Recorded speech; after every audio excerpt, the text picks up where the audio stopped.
Captain Li Huan stood on the bridge of the UES Defiance, watching the stars through the massive viewing screen. The ship was humanity's newest and strongest warship, built with the best technology they could gather from 50 years of being part of the Galactic Federation. Li had served in space for 20 years, starting as a young officer on patrol ships and working his way up to command this powerful vessel. The bridge was quiet except for the soft hum of computers and life support systems. His crew of 300 humans worked at their stations, monitoring sensors and weapon systems. They were good people, Li thought. They had families back on Earth and the human colonies. They had joined the Federation fleet to protect those families and to show that humans could be trusted partners in the galaxy. The communication system suddenly came alive with urgent signals. Commander Choi Mirai, his second in command, turned from her station with a worried look on her face. "Captain, we're getting emergency signals from the Outer Rim," she said. "Something big is happening near Quillen space."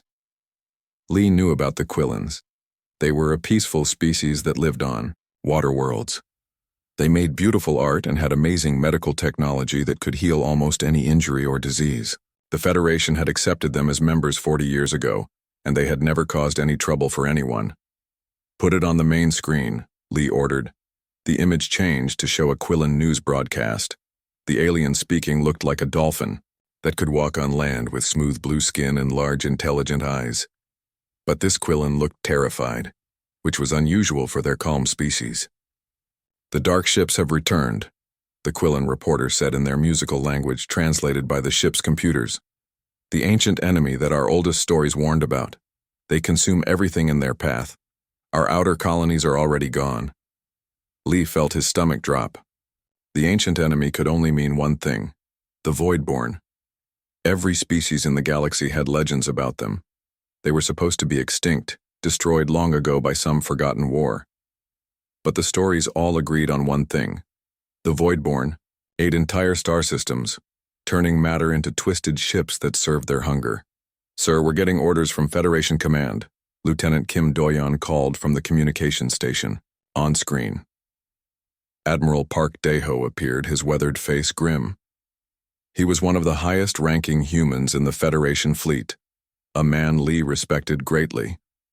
"All ships are to report to the Federation Council chambers immediately," Park said.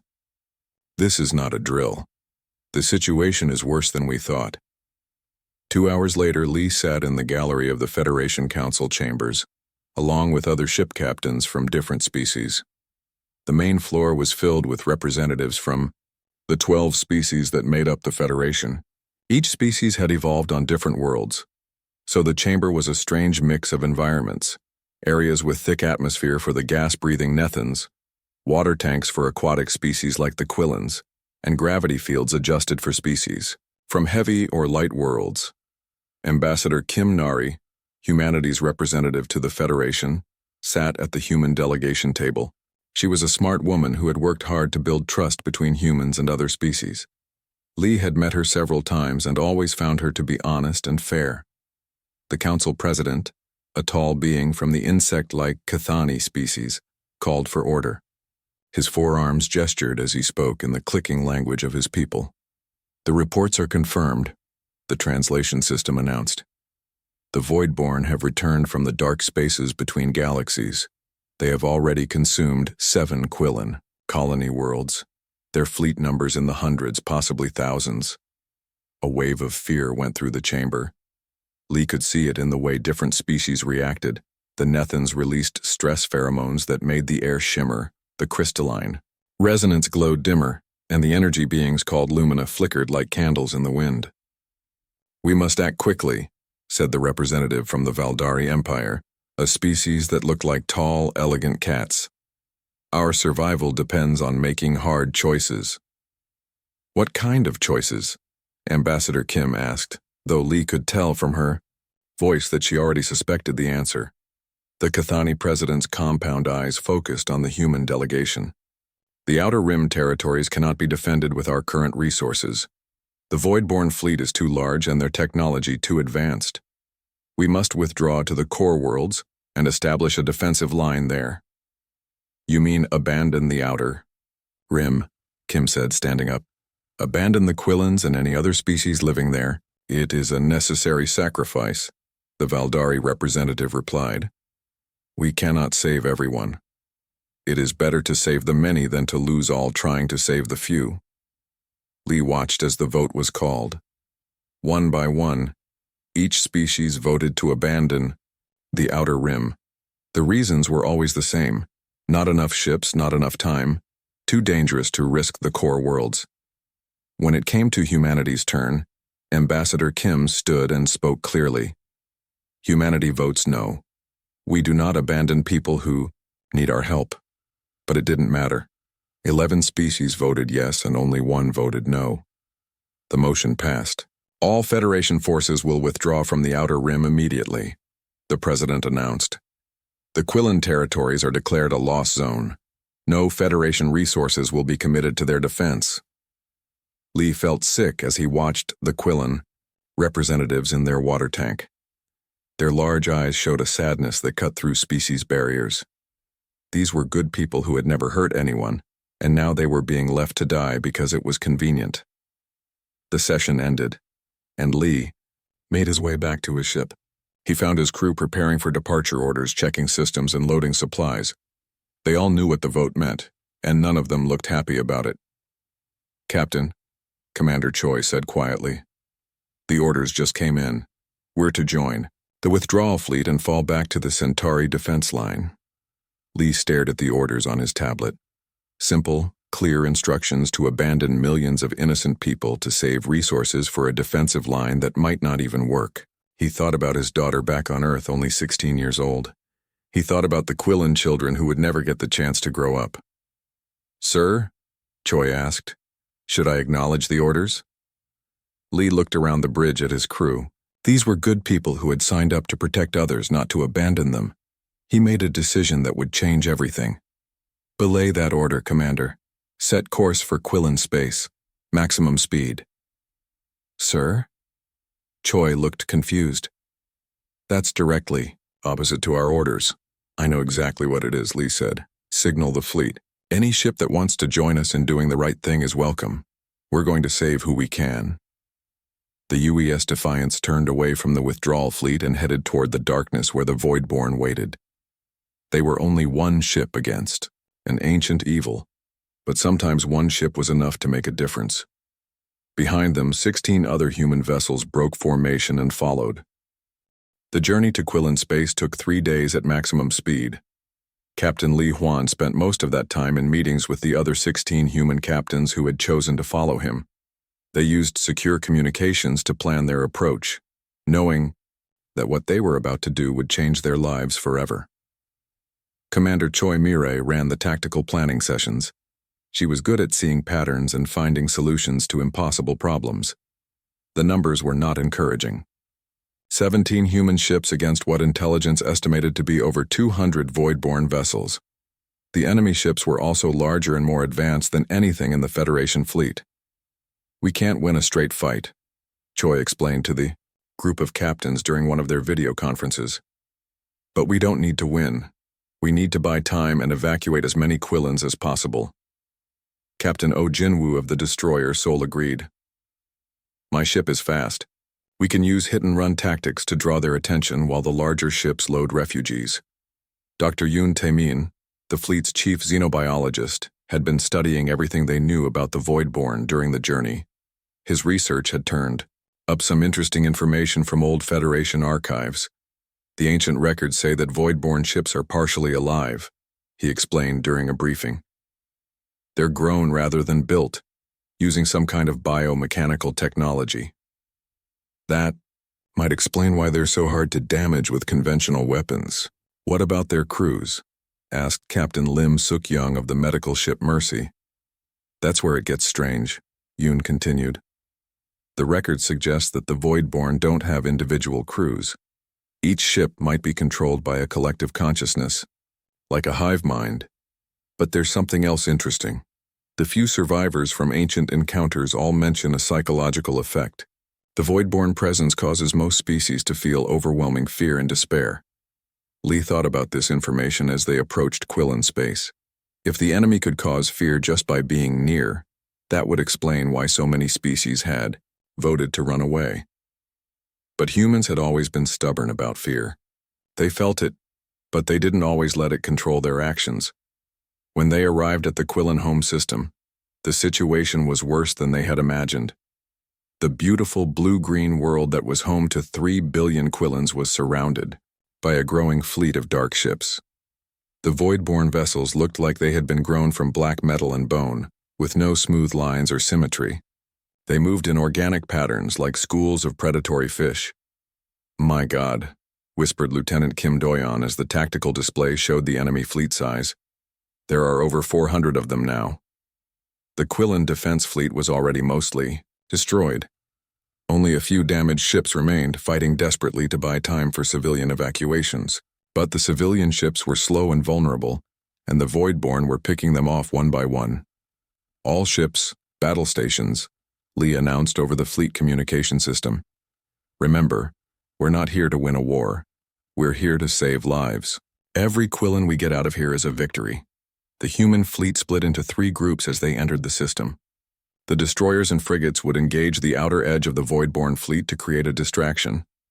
The cruisers would escort civilian transports away from the planet. The Defiance and 2 other heavy ships would go directly to the planet to coordinate the evacuation. The first contact with the Voidborn was shocking. As soon as the human ships came within sensor range of the enemy fleet, every person on every ship felt it. A wave of terror and despair washed over them, so strong that several crew members collapsed at their stations. But something interesting happened. While other species had been paralyzed by this psychic attack, the humans recovered quickly. They felt the fear, but they pushed through it and kept working. "Interesting," Dr. Yoon muttered as he monitored the crew's reactions. "We're definitely being affected, but not as severely as the record suggested for other species." Lee barely heard him. He was focused on the tactical display as the first exchange of weapons fire began. The human ships opened up with everything. They had plasma cannons, missile salvos, and energy beams. Some of the shots seemed to damage the Voidborn ships, but others passed right through them as if they weren't really there. "Their hull composition is changing," reported the science officer. "It's like they can shift between solid matter and energy." The Voidborn responded with weapons that defied understanding. Beams of dark energy that seemed to eat through ship hulls, projectiles that phased through shields and armor to strike directly at critical systems. Some of their attacks didn't even seem to be physical. They appeared to target the crew's minds directly. Captain O's destroyer Soul took a direct hit from one of the larger Voidborn ships. The weapon tore through the ship's hull like it was made of paper. Lee watched helplessly as the Soul exploded, taking O and his crew of 80 with it. "Sir, we're receiving a transmission from the planet," Kim Doyon reported, her voice shaking. The main screen showed a Quillen official in what looked like an emergency command center. Behind him, Lee could see other Quillens working frantically at control stations while water cascaded from damaged systems. "Human ships. This is Prime Minister Veltar Moonwhisper," the Quillen said in his musical language. "We are grateful beyond words that you have come, but you must leave immediately. The Dark Ones are too strong. Save yourselves." "Not happening," Lee replied. "How many civilians still need evacuation?" "Nearly 2 million, Veltar said sadly. "Our transport ships are too slow. The Dark Ones destroy them before they can escape the system. Then we'll give them escorts," Lee said. "Commander Choi, signal the cruiser group. I want maximum coverage on those civilian transports." Over the next 6 hours, the human fleet fought the most desperate battle in their history. They used every trick they could think of. Ships would ram into Voidborn vessels when their weapons ran out of ammunition. Captains would overload their reactors and use their ships as massive bombs. Engineering crews found ways to modify their weapons to be more effective against the strange biomechanical hulls. Captain Lim's medical ship Mercy made run after run to the planet's surface, loading wounded Quillens and medical supplies. Her ship wasn't designed for combat, but she flew it like a fighter, dodging between Voidborn ships to reach Quillen rescue stations. Dr. Yoon made a crucial discovery during the battle. While examining debris from a destroyed Voidborn ship, he found that their biomechanical technology was vulnerable to certain types of electromagnetic interference. If we modulate our shield frequencies to match this pattern, he explained quickly, to the engineering teams, we can disrupt their phasing ability. They won't be able to pass through our defenses as easily. The modification helped, but the losses were still terrible. By the end of the first day, the human fleet had lost 6 ships. The destroyer Busan, the frigate Incheon, the cruiser Daegu, and 3 smaller vessels were gone, along with over 1,000 crew members. But they had also achieved something remarkable. Working together with the surviving Quillen defense forces, they had evacuated over 800,000 civilians from the planet. The refugee ships were now safely on their way to human space, escorted by damaged but still functional human vessels. "Sir," Commander Choi said during a brief break in the fighting, "we're receiving new contacts on long-range sensors. More Voidborn ships are coming. A lot more." Lee studied the tactical display. The reinforcements would arrive in less than 12 hours. When they did, the human fleet would be outnumbered by almost 50 to 1. "How many Quillens are still on the planet?" he asked. "About 1.2 million, Choi replied. "But sir, with the reinforcements coming, we won't be able to hold them off long enough for a full evacuation." Lee looked around the bridge at his crew. They were exhausted, some wounded, but none of them had given up. These people had volunteered to die for strangers from another species. The least he could do was give them a chance to save as many lives as possible. "Send a message to all remaining ships," he said. "We're going to hold this position for as long as we can. Every hour we buy means more Quillen lives saved. Anyone who wants to withdraw now can do so with no shame." The responses came back quickly. Every remaining captain voted to stay and fight. The bow. Human fleet prepared for their final stand as the Voidborn reinforcements approached through the darkness between stars. The news of what happened at Quillen spread across the galaxy faster than anyone expected. When the human fleet's final transmission reached Federation space, it carried images that shocked every civilized world. 17 human ships had held off over 600 Voidborn vessels for almost 18 hours, allowing the evacuation of 2.3 million Quillen civilians before the last human ship was finally overwhelmed. Captain Li Huan had survived, along with about half of his original crew, when rescue ships from the human colonies arrived just as the Defiance was about to be destroyed. But 7 more human ships had been lost in the final battle, including Captain Lim's medical ship Mercy, which had stayed behind to evacuate the last group of Quillen children from an underwater city. Ambassador Kim Nari sat in her office at the Federation capital, watching the news reports with a mixture of pride and anger. The human sacrifice had been broadcast across the galaxy, and the reaction was not what she had expected. Instead of praise for human courage, she was hearing criticism and fear from other Federation members. "They call us dangerous," she muttered to her aide, Lieutenant Park Woo-jin. "They say we're too emotional, too willing to take risks that endanger others." The door to her office chimed, and Kim's assistant announced that she had visitors. 3 Federation security officers entered, followed by the Valdari ambassador and the Cathani Council representative. "Ambassador Kim," the Valdari said with his usual arrogant tone, "you are to come with us immediately. The Federation Council has voted to expel humanity from the Alliance, effective immediately." Kim stood up slowly, not showing any of the surprise. She felt. On what grounds? Violation of direct Federation orders. The Cathani clicked in his insect language. Endangering Federation resources. Reckless behavior that threatens galactic stability. Reckless behavior, Kim repeated. Is that what you call saving 2.3 million innocent lives? You call it saving lives, the Valdari replied. We call it drawing unwanted attention from an enemy we are not prepared to fight. Your actions may have doomed us all. The security officers, who were from the reptilian saurian species, gestured for Kim to come with them. As they escorted her toward the council chambers, she saw other human diplomats and officers being removed from their positions throughout the Federation complex. In the main council chamber, Kim found herself standing alone before the assembled representatives of the other 11 species. The chamber felt different now, more hostile. She could see the fear in their eyes, and she realized that they weren't just angry about the human actions at Quillen. They were terrified of what those actions represented. Humanity has shown itself to be unpredictable and dangerous, the Federation president announced.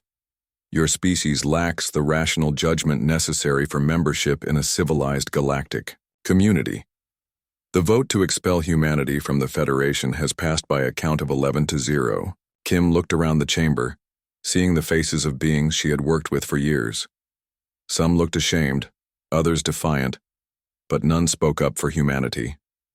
Before I leave, Kim said, her voice carrying clearly through the chamber's translation, System, I want to say something that I hope you'll remember in the dark days coming. She stood straighter, drawing on every bit of dignity she could find. You call us reckless, but we call it having a conscience. You say we're unpredictable, but we call it refusing to abandon those who need help. You fear our emotions, but those emotions are what make us willing to sacrifice for others. When your cold logic leads you to abandon the weak, remember that humanity stood up for those you left behind. And when the Voidborn come for your core worlds, remember that you chose to face them alone. The security officers escorted her from the chamber, but her words echoed in the silence she left behind. 2 weeks later, the first refugee ships began arriving at human space. The evacuated Quillens were the beginning, but they were not the end. As the Voidborn continued their advance through the Outer Rim territories, more species found themselves abandoned by the Federation. Governor Han Jion of the New Sol colony was in her office when her communications officer announced an incoming transmission from an unknown vessel. This is Hive Speaker Calthek of the Cathani Engineering Cast, the message began. We request permission to enter human space. Our hive worlds have been consumed. We are all that remains of our branch. Han knew about the Cathani. They were an insect-like species with incredible engineering skills, able to build things that other species couldn't even imagine. But this group wasn't from the main Cathani Empire that sat on the Federation Council. These were from the outer colonies, and they had been left behind just like the Quillens. Permission granted, Han replied without hesitation. Proceed to New Sol orbital platform. We'll help you find a place to settle. Over the following months, more refugee ships arrived. The Crystalline Resonance, whose homeworld had been shattered by Voidborn mining operations. The energy-based Lumina, who had been forced to flee when their star was consumed.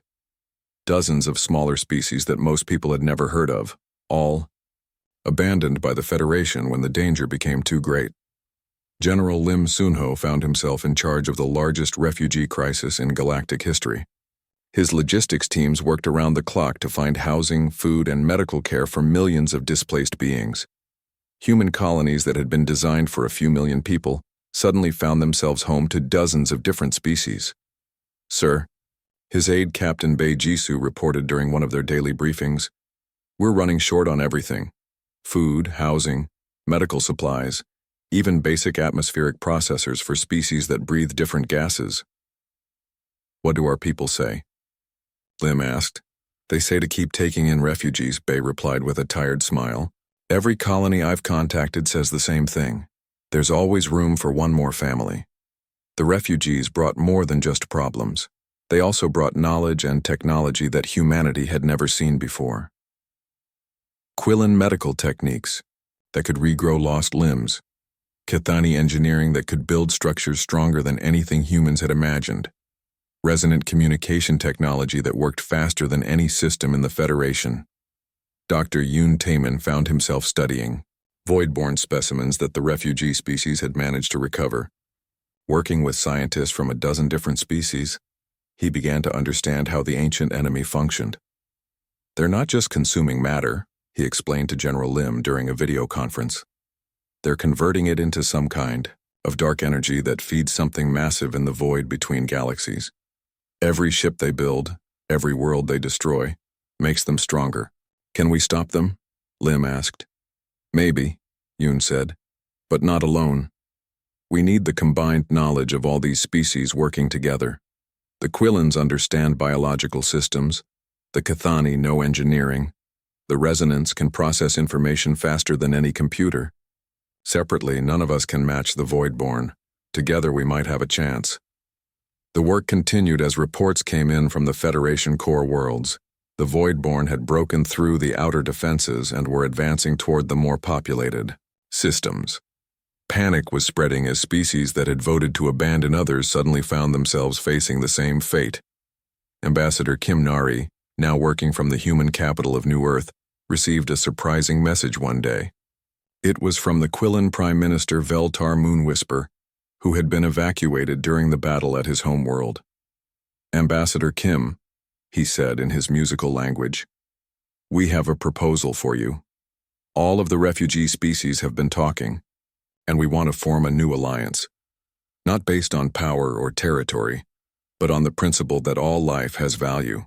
We want to call it the Coalition of the Defiant." Kim smiled as she listened to the proposal. The refugees and humanity would pool their resources and knowledge to create something the galaxy had never seen before. An alliance based not on strength, but on the willingness to protect those who couldn't protect themselves.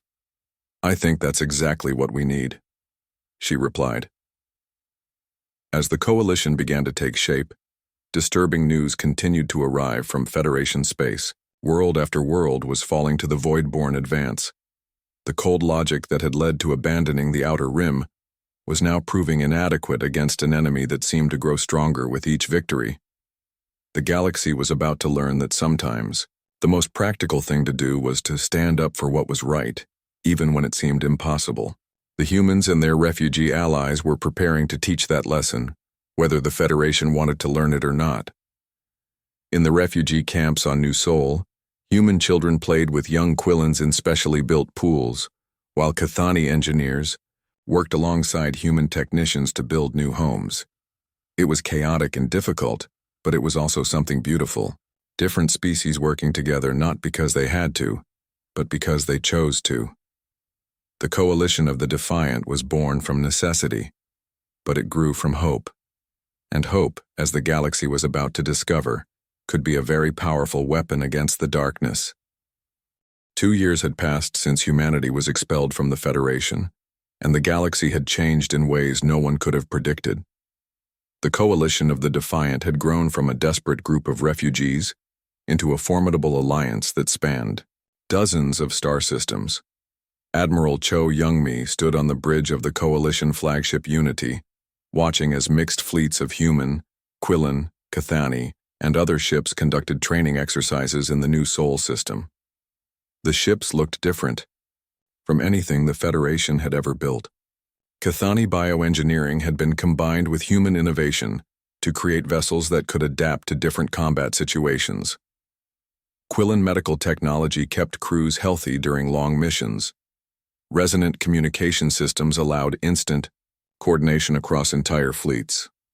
"Admiral," her communications officer, Lieutenant Oh Jinhee, reported, "We're receiving a priority transmission from the Federation border." The main screen changed to show Captain Park Suman of the scout ship, Explorer. She looked tired and worried, her uniform showing signs of hasty repair. "Admiral, I'm at the Proxima station on the Federation border," Park reported. "The Voidborn have broken through the core defensive line. They've consumed the Valdari homeworld and are advancing on the Federation capital system. The survivors are in complete panic." Cho had been expecting this news, but it still hit her hard. The proud Valdari Empire, which had been so quick to abandon others, had lasted less than 6 hours against a concentrated Voidborn assault. "What about Federation fleet strength?" Cho asked. "Down to about 1,500 ships, scattered across a dozen systems," Park replied. "They're trying to evacuate their core worlds, but they don't have enough transport capacity. Sir, they're asking for our help." The irony was not lost on Cho. 2 years ago, these same species had expelled humanity for trying to help others. Now they were begging for the same help they had once scorned. "Thank you, Captain. Return to base for debriefing." After the transmission ended, Cho called an emergency meeting of the Coalition Command Council. Representatives from all the major refugee species gathered in the holographic conference room, their different environments displayed as they participated from their home ships or stations. "The Federation is facing total collapse," Cho announced without ceremony. They've requested our assistance in defending their remaining worlds. The Quillen representative, Veltar Moonwhisper, spoke first. They abandoned us when we needed help. Why should we risk our lives for those who wouldn't risk theirs for us? Because we're better than they are, replied Engineer Bei Jisoo, who had become one of humanity's leading experts on combined species technology. We don't abandon people just because they abandoned us. The debate continued for hours. Some species wanted revenge against the Federation members who had left them to die. Others argued for helping purely from a practical standpoint. If the Federation core worlds fell, the Voidborn would eventually come for the Coalition anyway. But it was Dr. Yoon Taemin who provided the argument that decided the issue. I've been studying Voidborn behavior patterns for 2 years now, he said, displaying his research on the shared screens. Each victory makes them stronger, but it also makes them more aggressive. If they consume the Federation core worlds, they'll gain enough power to launch attacks on multiple fronts simultaneously. We won't be able to defend all our colonies at once. More importantly, added Hive Speaker Kalthek of the Cathani refugees, our analysis shows that the Voidborn fleet is vulnerable right now. They've spread out to attack multiple Federation worlds. If we strike at their main concentration while they're divided, we might be able to hurt them badly enough to stop their advance. Admiral Cho looked around the conference room at the representatives of species that had been abandoned, betrayed, and left to die. Now they were debating whether to save the very people who had thrown them away. I want a vote, she said. All in favor of providing military assistance to the Federation? One by one, the votes came in. The Quillens voted yes. The Cathani voted yes. The Resonants voted yes. Even the small species that had lost everything voted to help their former oppressors. Motion carries, Cho announced. We'll offer our assistance, but on our terms. The Coalition's offer reached the Federation Council as Voidborn ships were already entering the outer edge of the capital system. The message was delivered by Captain Park Suman, who had volunteered to return to Federation space despite the risks. The Coalition of the Defiant offers military assistance to defend the Federation core worlds, she announced to the emergency session of the Council. In exchange, we require full integration of our forces under Coalition command, immediate refugee status for all Federation civilians who want it, and recognition of the Coalition as an equal partner in any post-war settlement. The Federation president, now a nervous Nethan whose gas-breathing species had always preferred negotiation to conflict, accepted immediately. They had no choice. The combined fleet that assembled at the Federation capital was unlike anything the galaxy had ever seen. 3,000 Coalition ships joined with the 1,500 surviving Federation vessels to form the largest military force in recorded history. But the Voidborn fleet approaching them was even larger, over 8,000 vessels led by something that defied description. My God, whispered Lieutenant O as the enemy fleet appeared on long-range sensors. That thing in the center is the size of a small moon. The massive Voidborn vessel was different from their other ships, where the normal vessels looked like they were grown from dark metal and bone.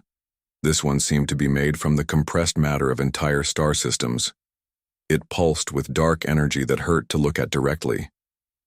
That's their broodmine ship, Dr. Yoon explained over the fleet communication system. According to the ancient records, it's where their collective consciousness is centered.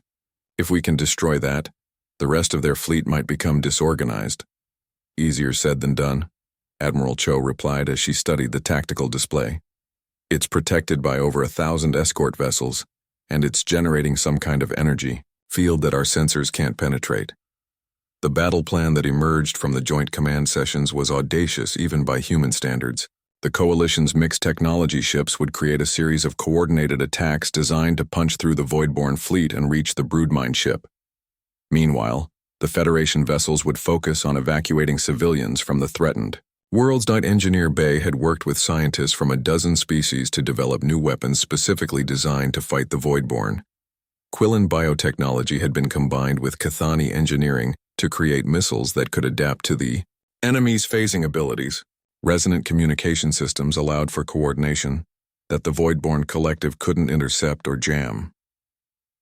Remember, Admiral Cho announced to the combined fleet as they prepared for battle, we're not just fighting for the Federation, We're fighting for the principle that no one should be abandoned when they need help.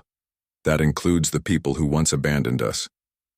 Captain Li Huan, now recovered from his injuries and commanding the rebuilt Defiance II, led the first wave of attacks. His ship had been upgraded with coalition technology, making it faster and more powerful than the original. But as he approached the Voidborn fleet, he felt the familiar wave of terror and despair that their presence generated. This time, he was ready for it. 2 years of studying captured Voidborn specimens had taught the Coalition how to partially resist their psychic attacks. The crews wore specially designed neural shields developed from resonant technology, and the ships themselves were equipped with biodampeners based on Quillen medical knowledge. All ships engage at will, Lee announced as the 2 fleets came within weapons range. The battle that followed was unlike anything in galactic history. Ships from dozens of species fought alongside each other, their different technologies combining in ways that confused and frustrated the Voidborn collective. Human courage was backed by Quillen healing. Cathani engineering supported resonant communication, and species that had been enemies learned to trust each other in the heat of battle. But the cost was terrible. The Voidborn fought back with desperate fury, seeming to realize that this battle would determine the fate of the galaxy. Coalition ships fell by the dozens as they pushed deeper into the enemy formation, fighting their way toward the massive broodmine ship that dominated the center of the battle. As Admiral Cho watched the casualty reports mount, she knew that they had one chance to end this war. Everything depended on reaching that broodmine ship and finding a way to destroy it before the Coalition fleet was completely destroyed. The battle for the Federation capital system had been raging for 6 hours, and the Coalition fleet was being torn apart. Admiral Cho Youngmi watched from the bridge of the Unity as another wave of her ships was destroyed trying to reach the massive Voidborn broodmine vessel. The enemy's defenses were too strong and their numbers too great. Admiral, Lieutenant Oh Jinhee reported from her communications station. We've lost contact with the 3rd attack wing. The cruiser Harmony and 5 escort ships are gone. Cho closed her eyes for a moment, thinking of the 1,000 crew members who had just died. The Harmony had been crewed by humans and Quillens working together, representing everything the Coalition stood for. Now they were scattered atoms in the darkness of space. "Ma'am," the tactical officer called out. "Captain Lee is requesting permission to attempt a direct assault on the broodmine ship." Cho looked at the tactical display. The Defiance II was damaged but still functional, leading a small group of the most advanced Coalition ships. Lee's plan was desperate. Use the remaining ships as a battering ram to punch through the broodmine's escort fleet and get close enough for a boarding action. "Denied," Cho said. "We can't afford to lose any more ships on a suicide run." But even as she said it, she knew they were running out of options. The Voidborn fleet was slowly surrounding the Coalition forces, using their superior numbers to trap the Allied ships against the system's outer planets. Within a few more hours, the entire fleet would be destroyed. Dr. Yoon Taeman's voice came over the ship's communication system from the science lab. "Admiral, I think I've found something. The broodmine ship isn't just commanding the fleet. It's generating a resonance field that keeps all the Voidborn ships connected to their collective consciousness." "What does that mean for us?" Cho asked. "It means if we can disrupt that field, we might be able to turn their greatest strength into a weakness," Yoon replied. "Engineer Bay and I have been working with the resonant scientists. We think we can modify our communication arrays to generate a counter-resonance." Engineer Bay's voice joined the conversation. "The problem is we need to be very close to the broodmine ship for it to work, and the resonance pulse will drain all the power from any ship that generates it." Cho understood. Immediately. It was a one-way mission. Whoever carried the resonance device to the broodmine ship wouldn't be coming back. "How long do you need to prepare the device?" she asked. 20 minutes, Bay replied. "Do it." As the scientist worked, the battle continued to rage around them. Coalition ships fought desperately to hold their formation, while Voidborn vessels pressed their attack from all sides. The space around the capital world was filled with the wreckage of both fleets. But the Voidborn could afford their losses. The Coalition could not. Captain Park Suman's voice came over the command frequency from her scout ship Explorer. "Admiral, I'm picking up massive energy readings from the planet's surface. It looks like the Voidborn are preparing to start their consumption process. On the main screen, Cho could see dark energy beams reaching down from Voidborn ships to touch the Federation capital world. Where the beams struck, the planet's surface began to change, turning into the same dark metal that made up the enemy vessels. Time's up, Cho announced. We're going to make our run at the broodmine ship now before they finish converting the planet. The Unity led a formation of 50 ships toward the center of the Voidborn fleet. These were the last of the Coalition's heavy vessels carrying the survivors of dozens of species that had been abandoned by the galaxy. Human determination drove them forward, but they were supported by Quillen healing technology that kept wounded crew members fighting, Cathani engineering that held damaged ships together, and resonant communication that coordinated their desperate attack. The Voidborn response was immediate and overwhelming. Hundreds of enemy ships converged on the Coalition formation, their biomechanical weapons tearing through shields and armor. The escort ships began falling one by one, sacrificing themselves to protect the Unity and its precious cargo. Captain Lee's Defiance II took a direct hit that tore away half the ship's hull, but Lee kept fighting with the remaining weapons. His daughter, Lieutenant Lee Soyeon, now serving as his tactical officer, coordinated the evacuation of damaged sections while maintaining fire on enemy targets. "Dad," she said quietly during a brief pause in the fighting, "I'm proud to serve with you." Lee smiled grimly as he watched another Coalition ship explode. "The pride is mine, Soyeon. We're doing what humans do best, standing up for those who can't stand up for themselves." The Unity finally broke through the escort screen and came within range of the massive broodmine ship. Up close, the enemy vessel was even more terrifying. It seemed to be made from the compressed matter of entire civilizations, with structures that hurt to look at directly embedded in its hull. "Activating the resonance device," Engineer Bay announced from the science lab. The effect was immediate. Energy coursed through the Unity's hull as every system strained to generate the counter-resonance pattern. On the tactical display, the Voidborn fleet suddenly stopped their coordinated movements and began flying in chaotic patterns. "It's working," Dr. Yoon shouted. "The collective consciousness is being disrupted," but the strain was too much for the Unity. Systems began failing throughout the ship as the resonance device drew more and more power. Emergency lights flickered and went out. Life support systems struggled to maintain atmosphere, and the ship's weapons went offline. "Admiral," the engineering officer reported, "hull integrity is failing. We have maybe 5 minutes before total structural collapse." Cho looked around the bridge at her crew. These people had followed her into the worst battle in galactic history, fighting for species that had once betrayed them. They deserved better than to die in the cold vacuum of space. "All hands, abandon ship," she ordered. "Repeat, all hands, abandon ship immediately." "Ma'am," Lieutenant O said, "someone needs to stay and maintain the resonance field manually. If we stop now, the Voidborn will recover their coordination." Cho knew O was right. Someone had to stay behind to make sure the sacrifice meant something. "Go," she told her crew. "That's an order. I'll maintain the field." As the crew reluctantly made their way to the escape pods, Cho sat down at the engineering station and took manual control of the resonance device. Through the ship's failing sensors, she could see the Voidborn fleet continuing to fall apart. Ships collided with each other, unable to maintain formation without their collective guidance. Some seemed to be attacking their own allies. The massive broodmine ship was shuddering as internal explosions rocked its structure. Whatever consciousness had lived inside that terrible vessel was dying, torn apart by the counter-resonance. "Admiral," came Captain Lee's voice over the communication system. "Our boarding teams have reached the broodmine ship's core. Dr. Yoon says the resonance is causing a cascade failure in their entire network." "Good," Cho replied, as the Unity shook from another internal explosion. "Make sure you get everyone out safely." "What about you, Admiral?" Cho smiled as she watched the readings on her control panel. The resonance field was stable now, and the Voidborn collective consciousness was completely disrupted. The ancient enemy that had terrorized the galaxy for so long was finally defeated. "I'm exactly where I need to be," she said. The Unity exploded in a brilliant flash of light, taking Admiral Cho Youngmi with it.